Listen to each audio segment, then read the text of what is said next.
आज हम गणित ज्ञान कक्षा 5 की कार्य पुस्तिका में पाठ 18 आयतन और धारिता के प्रश्नों को हल करेंगे।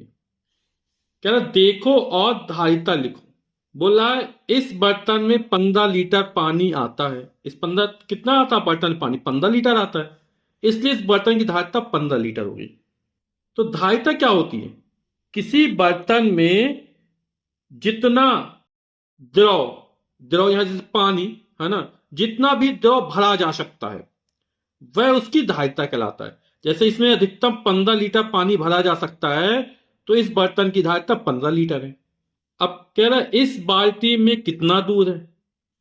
तो बाल्टी इसमें कितना दूध है ये तो हमें पता ही नहीं है ना? पता है क्या कितना दूध है? इसने लिखा ही नहीं है, लेकिन ये 10 लीटर लिखा है, यानी इसमें अधिकतम 10 लीटर दूध आ सकता है। जैसे अभी प्रश्न आता है इस बर्तन में 15 लीटर पानी आता है, तो इस बाल्टी में कितने लीटर दूध आता है? 10 लीटर दूध आता है ना? इस बाल्टी में कितना दूध है पता नहीं है, 2 लीटर भी हो सकता है, 3 लीटर भी हो सकता है, 5 लीटर भी हो सकता है, कितना भी दूध हो सकता है इस बाल्टी में, है ना? लेकिन अधिकतम कितना आ सकता है? 10 लीटर आ सकता है। तो ये कंफर्म नहीं है ना। तो बाल्टी की धारिता कितनी है? 10 लीटर है। अभी धारिता समझी थी ना? जिस बर्तन में जितना द्रव या तरल पदार्थ जैसे यहां दूध भरा जा सकता है अधिकतम, वह उसकी धारिता कहलाती है। तो इसमें अधिकतम 10 लीटर भरा जा सकता है, तो बाल्टी की धारिता 10 लीटर हो जाएगी। समझ रहे हैं ना? तो हम ये मान के चलते हैं कि बाल्टी जो है पूरी दूध से भरी हुई है, तब ये कितना हो जाएगा? 10 लीटर हो जाएगा। ठीक। टंकी में कितना पानी है? तो इसमें यही मान के चलते टंकी पूरी भरी हुई है, तो टंकी में कितना पानी हो जाएगा? 50 लीटर हो जाएगा। तो टंकी की धारिता कितनी है? जितना अधिकतम पानी बर्तन में आ सकता है वही उसकी धारिता कहलाती है। तो ये 50 लीटर की टंकी है, तो इसमें अधिकतम 50 लीटर पानी आ सकता है, तो टंकी की धारिता 50 लीटर हो जाएगी। 5 लीटर की बाल्टी से यह टंकी 10 बार में भरी जाती है। टंकी में पानी आएगा, अब 5 लीटर की बात है, 10 बार भरेंगे, 5 लीटर की बाल्टी है, इससे इसको 10 बार भरते हैं, तो टंकी में पानी आएगा 10 पना 50 लीटर, है ना? तो टंकी की धारिता कितनी? 50 लीटर हो जाएगी। और टंकी में पानी आएगा, एक बाल्टी 5 लीटर है और 10 बार में भरी जाती है, तो कितनी बाल्टी? 10 बाल्टी की बराबर धारिता होगी इसकी। कितनी? 10 बाल्टी के बराबर। अगला भरो बर्तन। बर्तन को भरना है और धारिता समझना है। जैसे ये प्रश्न है ना, इसको आप लोग समझिएगा। अपन नीचे वाला प्रश्न हल करते हैं। 500 मिलीलीटर धारिता वाले गिलास से 2 लीटर धारिता वाले जग को कितनी बार में भरा जा सकेगा? ठीक है, यहां लीटर में दिया गया है, यहां मिलीलीटर में दिया गया है, तो हम एक ही मात्रक में निकाल लेते हैं। ठीक है, तो 2 लीटर धारिता वाला जग है, तो जग की धारिता कितनी दी गई है? तो जग की धारिता दी गई 2 लीटर, और ये हमें किस में दे रहा है? मिलीलीटर में दे रहा है, तो हम लीटर को मिलीलीटर में बदल लेते हैं। और आप लोग जानते हैं 1 लीटर बराबर होता है 1000 मिलीलीटर, तो 2 और लीटर हटेगा और यहां पे करें 1000 मिलीलीटर। मिलीलीटर का शॉर्ट फॉर्म लिखते हैं मिली। ठीक, तो कितना हो जाएगा ये? 1000 दूनी 2000 मिलीलीटर हो जाएगा। ये गिलास है और कितना? 500 मिलीलीटर धारिता वाला है, यानी गिलास में अधिकतम कितना पानी आ सकता है? 500 मिलीलीटर आ सकता है, तो गिलास की धारिता कितनी हो जाएगी? और गिलास की धारिता हमको दे रहा है 500 मिलीलीटर।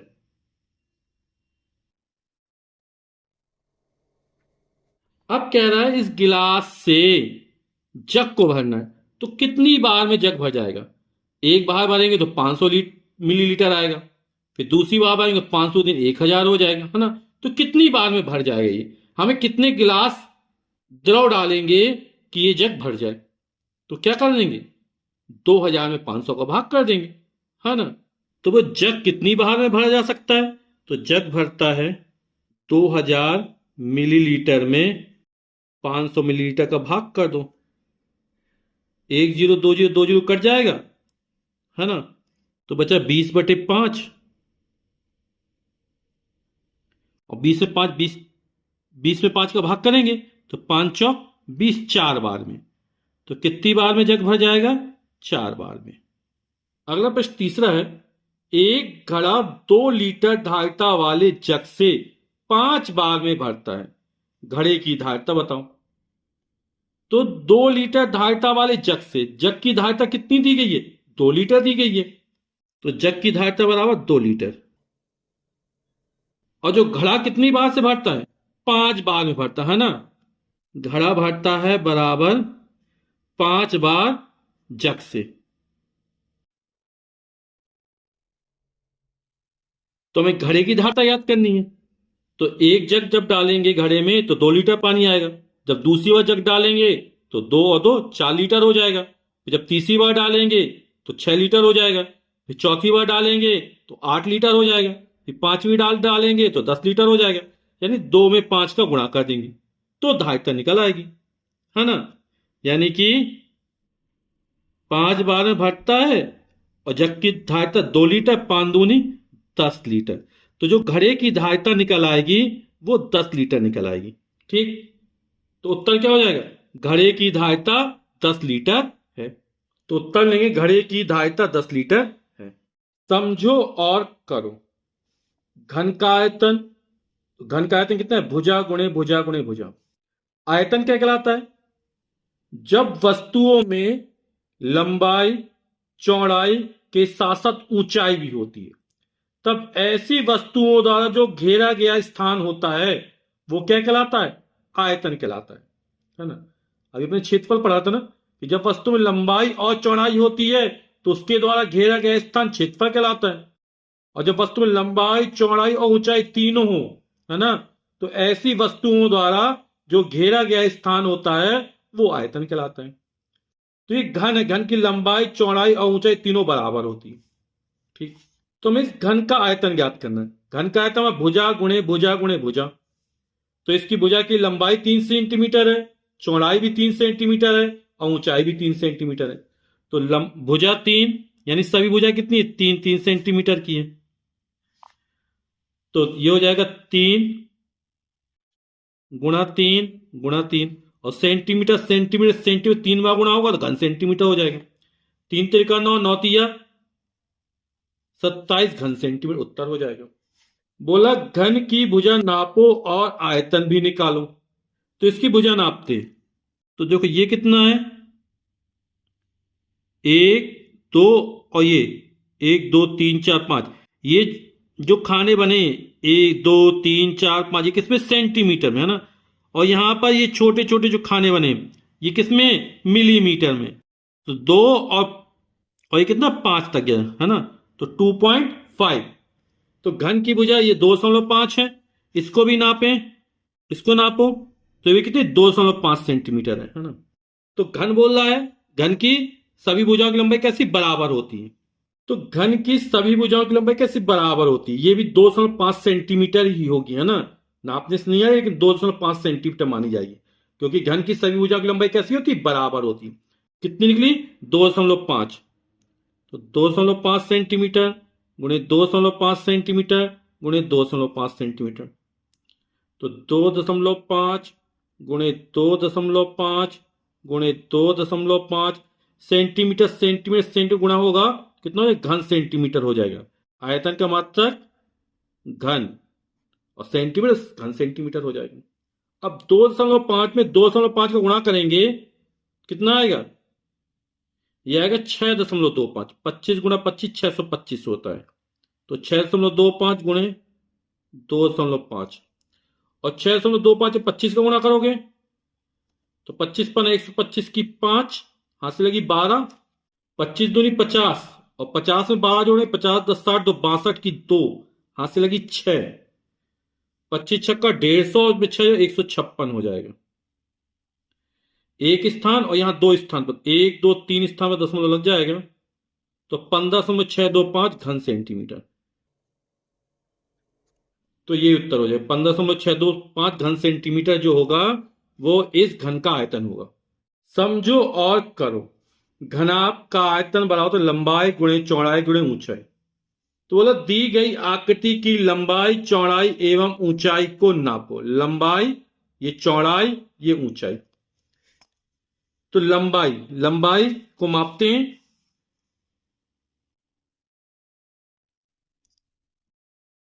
तो आप कितना नजर आ रहा है? 1, 2, 3 और 3.1। तो लंबाई हो जाएगी 3.1 सेंटीमीटर। अब चौड़ाई नाप लेते हैं। तो इसको नापेंगे तो ये 1, 1, 2, 3, 4, 1.4 सेंटीमीटर हो जाएगी। अब ऊंचाई नापेंगे तो ये 1 और ये 1.6, देख रहे ना, 1, 2, 3, 4, 5 और ये 6, छठवां। तो ये हो जाएगी 1.6 सेंटीमीटर। आकृति का नाम लिखो। इसकी लंबाई चौड़ाई ऊंचाई तीनों अलग अलग हैं। ये हो जाएगा घनाभ।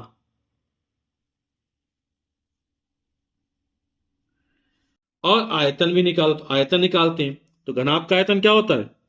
और लंबाई गुणे चौड़ाई गुणे ऊंचाई। लंबाई को ला, चौड़ाई गुणे ऊंचाई। ठीक। तो लंबाई कितनी दी गई है? 3.1 सेंटीमीटर। ठीक। चौड़ाई कितनी है? 1.4 सेंटीमीटर। ऊंचाई कितनी? 1.6 सेंटीमीटर। तो मान रख दिए। और मात्रा सेंटीमीटर सेंटीमीटर सेंटीमीटर 3 बार गुणा होगा तो घन सेंटीमीटर। मात्रा किसमें होता है? घन सेंटीमीटर। ठीक। 14 का गुणा इसमें करते हैं ना। 14 एकम 14 की 4, हासिल लगी 1, है ना। 14 तिया 42, हासिल का 1 43। यहां पर एक स्थान पर दशमलव, यहां एक स्थान पर दशमलव, तो 2 स्थान पर दशमलव, 4.34 हो जाएगा। गुणा 1.6 और मात्रा का घन सेंटीमीटर। पहले इन दोनों गुणा कर दिया तो ये आ गया। अब इन दोनों गुणा कर देंगे तो 16 चौके 64, 64 की 4, हासिल लगी 6, 16 तिया 48 और 48 6 जोड़े 48 4 50 4 54 की 4, हासिल लगी 5, 16 चौके 64 और 64 5 जोड़ेंगे 69। एक स्थान बाद, यहां 2 स्थान बाद, 1 2 3 स्थान बाद दशमलव हो जाएगी यहां पर। तो 6.944 घन सेंटीमीटर। ये घनाभ का आयतन निकल आएगा। उत्तर में क्या लिख देंगे? दी गई आकृति का आयतन 6.944 घन सेंटीमीटर है। ठीक। कह रहा बिंदुओं को मिलाकर घनाभाकार आकृति बनाओ। इसकी लंबाई चौड़ाई और ऊंचाई नापो और इसका आयतन निकालो। तो लंबाई चौड़ाई ऊंचाई इसकी नापते हो, निकालते हैं। ठीक। तो बिंदु का को किससे मिलाना है? खा से मिलाना है। तो आप देख रहे 3.1। तो ये जो लंबाई का खा, ये कितनी? 3.1 सेंटीमीटर है। तो यहां पे लिख देंगे 3.1। तो यहां पर ये भी 3.1 रहेगी और ये भी 3.1 रहेगी और यहां पर ये भी 3.1 रहेगी। अब चौड़ाई नाप लेते हैं। तो ये कितनी आ रही है? एक हो गई है और 1 2 3 4। अब इसको नापते हैं तो कितना आ रहा? 1.6, है ना। ये देखिए 1.6। यहां से नापेंगे तो ये भी 1.6। तो ये ऊंचाई मान ले तो ऊंचाई कितनी हो जाएगी? 1.6 सेंटीमीटर हो जाएगी। अब चौड़ाई नापते हैं तो ये लगभग कितनी है? 3 और 4 के बीच निकल रही है ना। तो इसको मान लेते हैं 1.4। यहां पे देखिए एक बार, ये यहां पर ये आएगा इस तरह, तो ये इस तरह, तो 3 और 4 के बीच में आ रही। हाँ, इसको 1.4 मान लेते हैं। तो ये चौड़ाई हो जाएगी 1.4। तो ये सेम इसी तरह निकल आएगा। इसकी लंबाई कितनी? 3.1 है, चौड़ाई 1.4 है, ऊंचाई 1.6 है। तो इसी तरह हल करेंगे तो यही आंसर निकल आएगा। ठीक है ना। तो इस घनाभ की लंबाई 3.1 सेंटीमीटर है, चौड़ाई 1.4 सेंटीमीटर है, ऊंचाई 1.6 सेंटीमीटर है। ठीक है, तो इन तीनों गुणा कर दोगे, 3.1 में 1.4 गुणा करोगे तो आएगा 4.34, तो उसमें 1.6 गुणा करोगे तो आएगा 6.944 घन सेंटीमीटर। हल करो, इसको आप समझिएगा, मैं इस प्रश्न को हल करता हूं। एक ईंट की लंबाई 18.5 सेंटीमीटर, चौड़ाई 10 सेंटीमीटर तथा मोटाई 7 सेंटीमीटर हो तो ईंट का आयतन कितना होगा। इसकी लंबाई दी गई ईंट की, इसकी चौड़ाई दी गई है, मोटाई या ऊंचाई दी गई है। ठीक है, तो ईंट कैसी हो जाएगी, घनाभ की आकृति की हो जाएगी, है ना। और घनाभ का आयतन क्या होता है, लंबाई गुणे चौड़ाई गुणे ऊंचाई। तो अभी जिस तरह प्रश्न हल किया था उसी तरह हल करेंगे इसको। तो आइए पहले लिख लेते हैं। तो ईंट की लंबाई कितनी देगी, 18.5 सेंटीमीटर, चौड़ाई कितनी दी गई है 10 सेंटीमीटर, मोटाई कितनी दी गई है 7 सेंटीमीटर। और ईंट किस आकृति की होती है, घनाभ की आकृति की होती है। तो ईंट का आयतन ही घनाभ का आयतन, और घनाभ का आयतन क्या होता है, लंबाई गुणे चौड़ाई गुणे ऊंचाई। तो लंबाई गुणे चौड़ाई गुणे ऊंचाई। लंबाई कितनी है 18.5 सेंटीमीटर, चौड़ाई कितनी है 10 सेंटीमीटर, ऊंचाई कितनी 7 सेंटीमीटर। और सेंटीमीटर सेंटीमीटर सेंट गुणा होगा तो घन सेंटीमीटर हो जाएगा मात्रक इसका। 1800 पर 10 का गुणा करो कितना हो जाएगा, 10 का गुणा करना आप लोग सीख चुके हैं, तो 185 हो जाएगा। 185.0 185 गुणा 7, 7 पन्ना 35 की 5 हाथ लगी 3, 7 8 56 और 56 3 जो 59 की 9 हाथ लगी 5, 7 एकम 7 और 5 1295 घन सेंटीमीटर। तो ईंट का आयतन इतना ही निकल आएगा। तो ईंट का आयतन कितना होगा 1295 घन सेंटीमीटर। फिर अगला प्रश्न, एक पानी की टंकी 10 लीटर धारिता वाली बाल्टी से 15 बार में भरती है, तो टंकी की धारिता बताओ। जो बाल्टी है उसकी धारिता कितनी है 10 लीटर है ना, यानी बाल्टी में 10 लीटर अधिकतम पानी आ सकता है। और कितनी बार में भरती, 15 बार में, यानी बाल्टी को 15 बार टंकी में डाला जाता है। तो एक बार में 10 लीटर आता है, 2 बार में 20 आएगा, 3 बार में 30 आएगा, तो 15 बार में कितना आएगा, तो 10 में 15 गुणा कर देंगे तो 15 धाम 150 लीटर हो जाएगा। यानी टंकी की धारिता कितनी निकल आएगी 150 लीटर। तो आइए हल करते इसको। तो बाल्टी की धारिता कितनी 10 लीटर है, ठीक। टंकी भरती है कितनी बार 15 बार बाल्टी से, तो टंकी की धारिता 15 बार में भरती है और 1 लीटर बाल्टी, और बाल्टी की धारिता कितनी 10 लीटर है, तो 15 धाम 150 लीटर। अगला प्रश्न, उस घन का आयतन कितना होगा जिसकी एक भुजा 6 सेंटीमीटर की है। तो घन का आयतन क्या होता है, बराबर तो भुजा गुणे भुजा गुणे भुजा, यानी भुजा का 6 गुणे 6 गुणे 6 है ना, तो निकल आएगा। तो घन की भुजा कितनी दी गई है 6 सेंटीमीटर दी गई है। और घन का आयतन क्या होता है, भुजा गुणे भुजा गुणे भुजा, भुजा की लंबाई कितनी 6 सेंटीमीटर, 6 सेंटीमीटर 6 सेंटीमीटर, तो 6 गुणा 6 गुणे 6